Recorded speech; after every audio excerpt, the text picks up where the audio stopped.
Hello and welcome to this video of monitoring software usage with CQFlexMon. Today we're going to have a look at the configuration aspect of the software, what you can configure and how it is normally configured.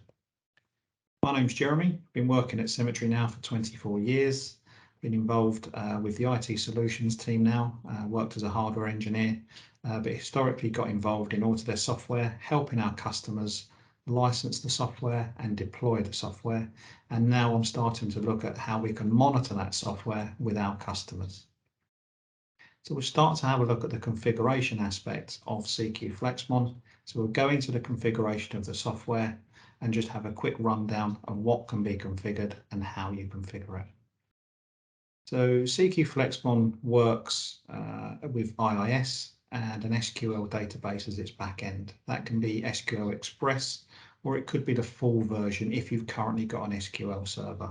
We can have these CQFlexMon split across different servers. You can have CQFlexMon installed on a server, you could have IIS on another server and an SQL database on another server, or it could be one virtual machine or one physical machine that has all of those three roles on it. We can see here that we can add different databases on here.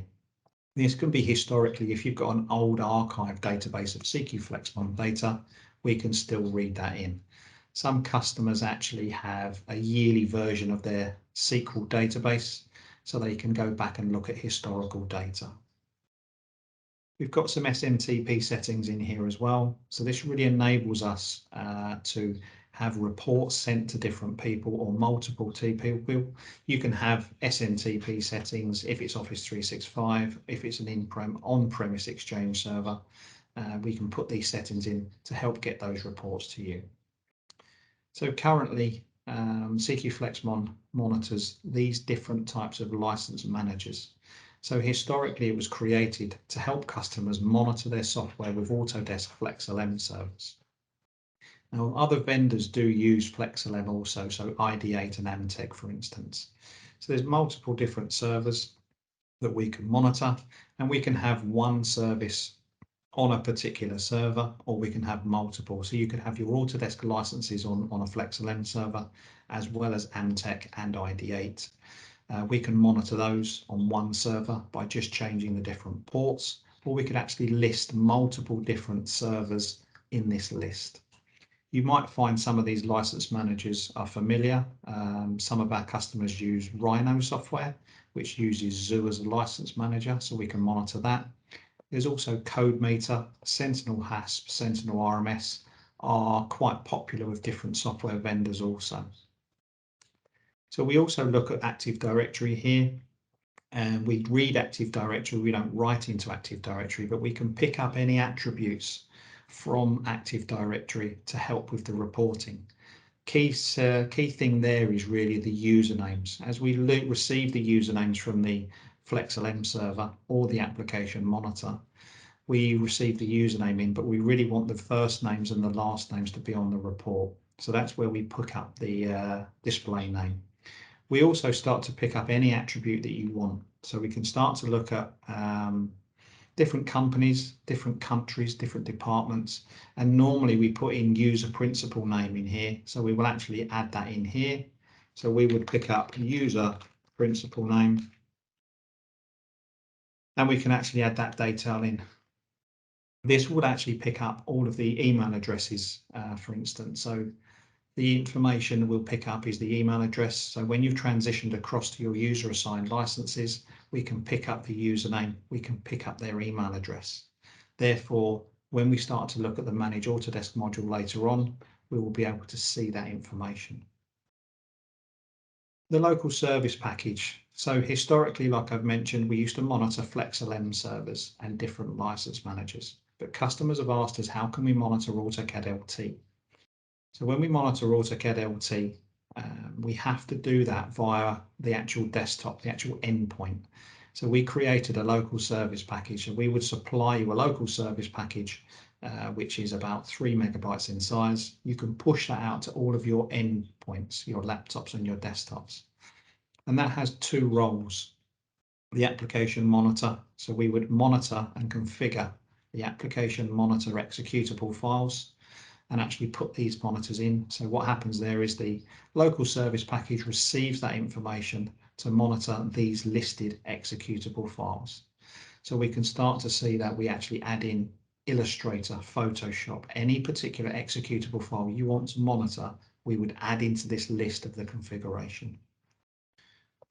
The SAN, so this is really for Autodesk software and only for Autodesk software, just to help our customers with a compliancy aspect.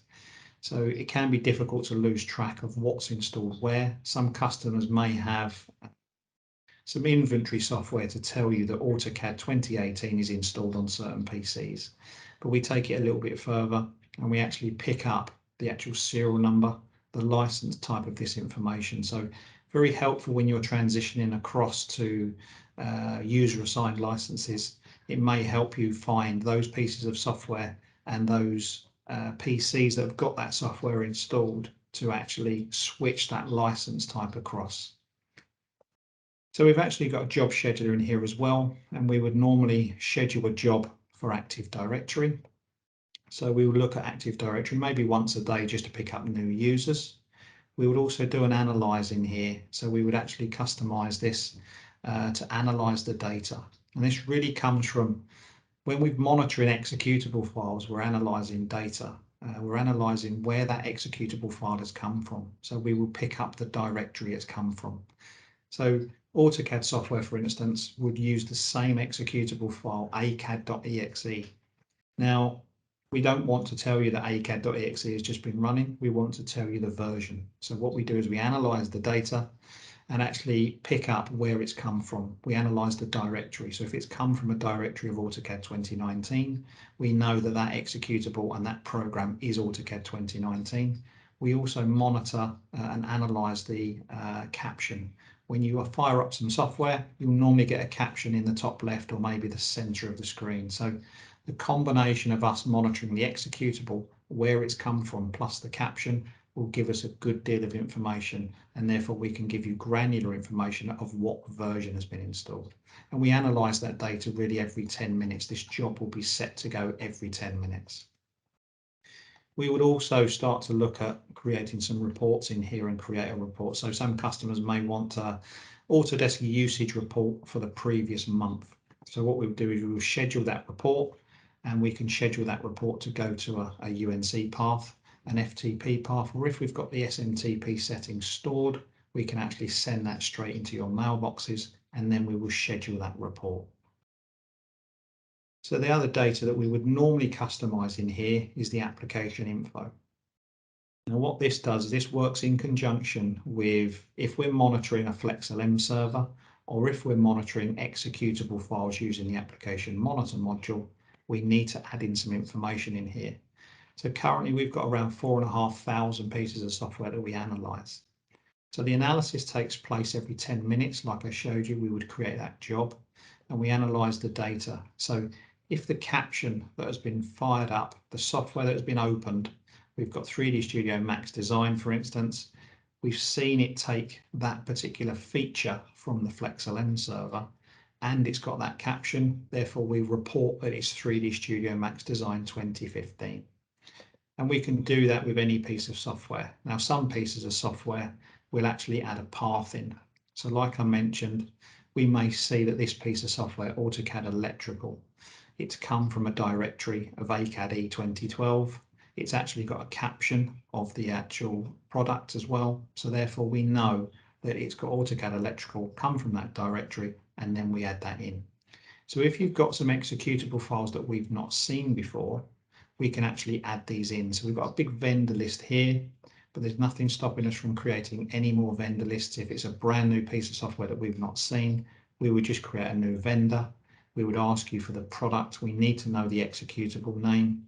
We need to know what display name you want on the report. And then we might request some information about where it's actually installed.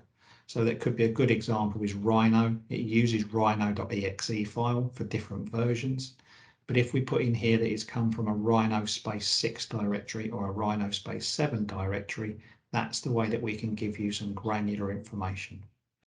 And that's really a lot of the configuration that needs to be done. If you purchase the SAN module, which I'll talk about a bit later, we can add in your assets. So we can add in your serial numbers and your customer information. So when we start to produce some reports, we know that it's a customer serial number rather than an expired serial number. And once the configuration's really been done, we don't really have to come back into here. It could be that you want to add a new license server. Could be that you want to monitor some more executable files. And it could be that we need to add some more information into the application info database. So once we come into here and do that and configure it, it's very rare you need to come back into the configuration. You may want to create a report every so often as well. So you can use the report client, which I'll show you soon, but we can also schedule those reports. So once that configuration has been done, it's really just, not a great deal of time that you have to come back into here. So thanks for watching this video, and nice to see you. I'll see you soon.